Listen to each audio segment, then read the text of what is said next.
This is another leftover from my years as a pastor. I'm going to call this one Why God Made Humans. Many professional psychologists and psychiatrists would agree that survival depends on having a purpose in life. Mental and emotional stability depend on having a meaning and a purpose for life. And that meaning and purpose has to be bigger than ourselves.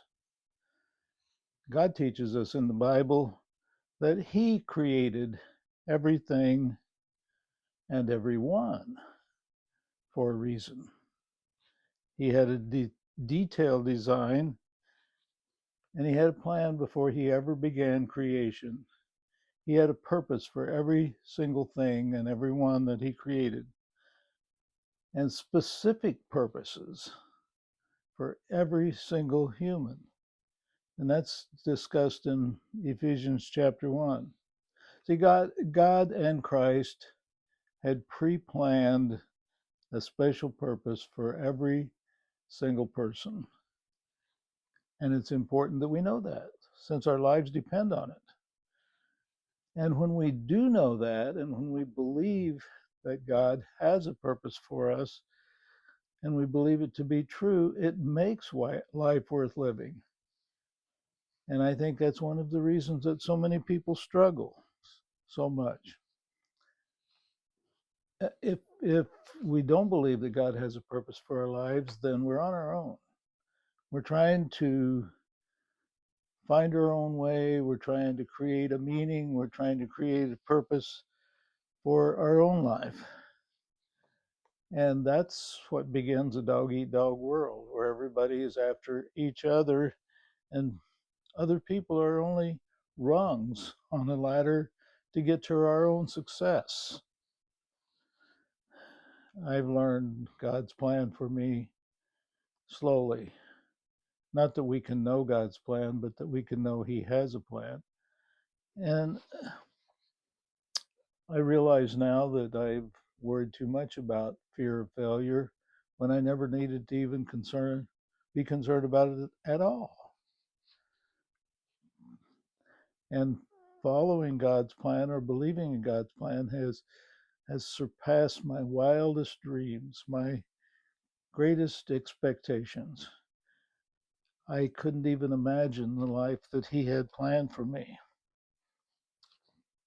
Of course, that's not talking about by the standards of the secular world, of the kind of success that other people praise, but by the most wonderful internal growth in understanding and in caring and in wisdom and in love for other people. Things that I wasn't even aware of, or that I could even, that were even possible. None of God's greatest examples in the Bible are self-made men or women. There are no self-made men or women. We could list many of the names, David and Daniel and so forth, who never imagined that their lives would be or even could be what God made them, and that their lives stood as a testimony of God's plan for thousands of years and still today. But as amazing as that is, it's nothing compared to the kind of inner life, the character and the integrity that God built in their lives.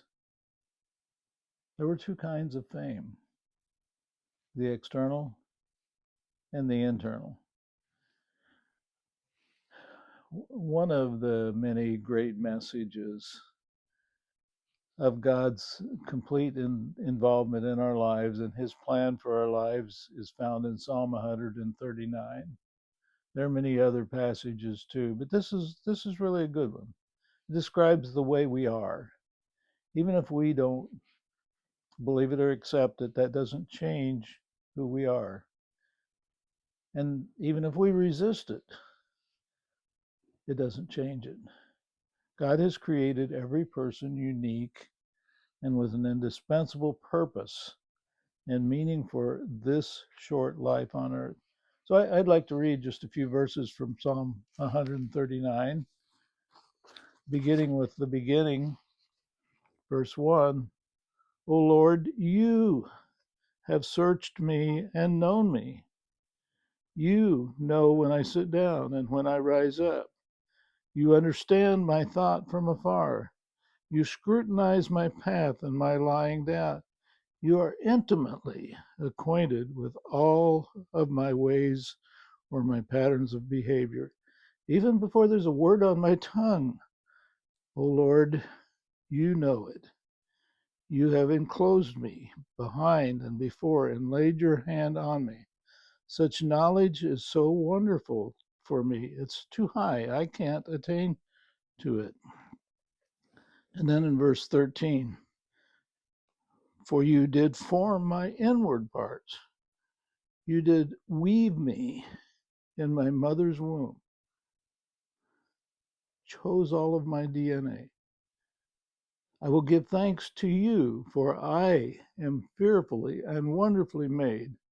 Wonderful are your works, and my soul knows it very well. My frame was not hidden from you when it was made in secret and skillfully wrought in my mother's wombs. Your eyes saw my unformed substance. In your book they were all written, the days that were ordained for me, when as yet there was not one of them. And then verse 23, search me, O God, and know my heart. Try me and know my worried thoughts. And see if there's hurtful ways in me. And then lead me in the everlasting paths. We're not carbon copies of each other. God has uniquely designed what we now call the DNA of every single person. Our lives are as unique as our fingerprints, and each one of us was designed to fit perfectly into the plan that God has for everyone and that God has prepared for us. That doesn't mean that some people, in fact, probably most people, will fight it and refuse to accept God's plan and insist on becoming something different than what He intended. But we can't change His plan for us. Even evil people contribute to God's plan to allow evil in the world, but they do it at their own ruin and of their own free will. God had no part in that. One lesser part of God's DNA for each person, as I said, there are no duplicates ever, is the basic aptitude and talent, the IQ, the physical characteristics that we're born with. And that even includes mental and physical deficiencies. Many people are born with. And those natural qualities give us a starting point for how we can develop in the visible strengths and talents that people see. People see things like fame. They see ordinary people. They see people who they love to pick on and reject. Those are external, visible results.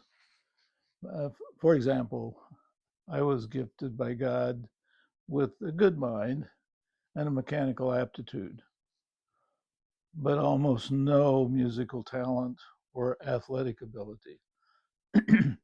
Some of my siblings had above average musical ability, but very little mechanical ability. Others had struggles in social situations. And God made us all that way. And none of it was our own doing. We needed to develop it and practice it, but none of that was our own doing. But there's a far more important goal and purpose that God has for our lives. And that goal is to develop our inner character and restore our broken lives. That's what He is accomplishing in us, to develop our inner character and to restore our broken lives. The reason God created me and you, and the reason that Christ gave His life for us, was to restore us into a good person like Christ is. His goal, His reason for creating me is to make me like Him in the way I treat people, like Him in the way I handle life and pressure and struggles. And Jesus Christ is the perfect person.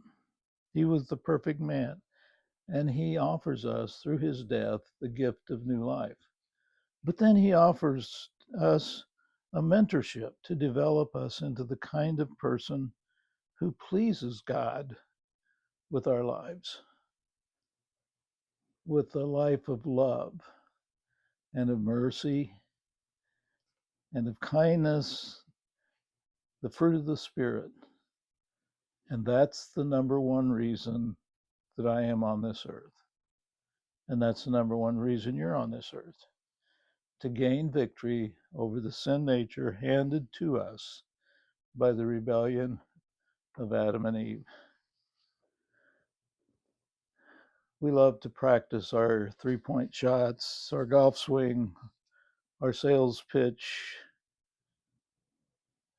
and we can practice those for the hours because they are noticeable. But rarely do Christians get serious about what Christ desires most, our inner life of kindness and patience and sacrifice. Winning an Olympic gold medal, or winning a Senate seat, or becoming a billionaire are so far down the list of things that matter. Because God didn't create us for that. He created us to be kind and good people and treat each other well. And He's given us the ability and the help to do that. And that's all.